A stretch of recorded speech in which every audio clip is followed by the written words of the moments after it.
হয়, আজি ভোট গণনা কৰিমগঞ্জ পৌৰসভাৰ 3খন পৌৰসভাৰ বাবে ইতিমধ্যে ভোট গণনা প্ৰক্ৰিয়া আৰম্ভ হৈছে কৰিমগঞ্জ মহাবিদ্যালয়ত। আৰু কৰিমগঞ্জ মহাবিদ্যালয়ত মই এই মুহূৰ্তে উপস্থিত আছোঁ। আৰু কৰিমগঞ্জৰ এই যে ভোট গণনা কেন্দ্ৰৰ ইয়াৰ সামগ্ৰিক দৃশ্য ভিডিঅ' জাৰ্নেলিষ্টে শুভঙ্কৰে দেখুৱাই আছে।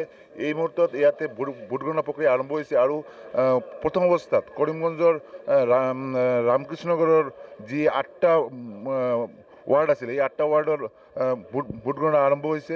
আৰু ৰামকৃষ্ণনগৰৰ 8খন ৱাৰ্ডৰ বাবে 8টা টেবুলতে ভোটগ্ৰহণ প্ৰক্ৰিয়া চলিব। আৰু ৰামকৃষ্ণনগৰৰ ভোটগ্ৰহণ প্ৰক্ৰিয়া শেষ হোৱাৰ পিছতে আৰম্ভ হ'ব বদৰপুৰত। 11খন ৱাৰ্ডৰ বাবে 11খন টেবুলতে গণনা চলিব।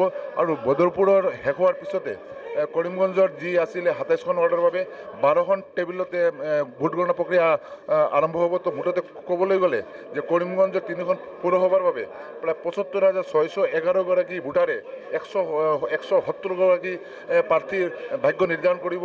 এই মুহূৰ্তত ভোটগ্ৰহণ প্ৰক্ৰিয়া চলি আছে। আৰু কৰিমগঞ্জৰ যি যুঁজ এয়া বিজেপি কংগ্ৰেছৰ মাজতে হ'ব, কিয়নো ইয়াৰ বাহিৰে আন কোনো ৰাজনৈতিক দলে প্ৰাৰ্থিত্ব প্ৰদান কৰা নাই। ইয়াৰ উপৰি নিৰ্দলৰ কেইটামান প্ৰাৰ্থী আছে। ইয়াৰ বাহিৰে কৰিমগঞ্জৰ যি আৰ কে নগৰ যি পৌৰসভা এয়া প্ৰথমবাৰৰ বাবে এইবাৰ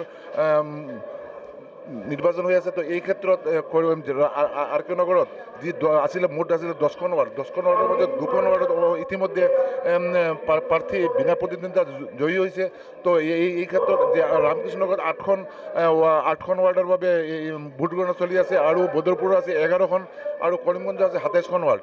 তো এই মুহূৰ্তত কৰিমগঞ্জৰ ভোটগ্ৰহণ প্ৰক্ৰিয়া আৰম্ভ হৈছে। আৰু এই যে মুঠতে ক'বলৈ গ'লে দিনৰ 1 বজাৰ পিছতে কৰিমগঞ্জ পৌৰসভাৰ যি প্ৰাৰ্থীৰ যি বিজয়ী তালিকা এয়া আমাৰ হাতত আহি পৰিব বুলি আশা কৰিছোঁ।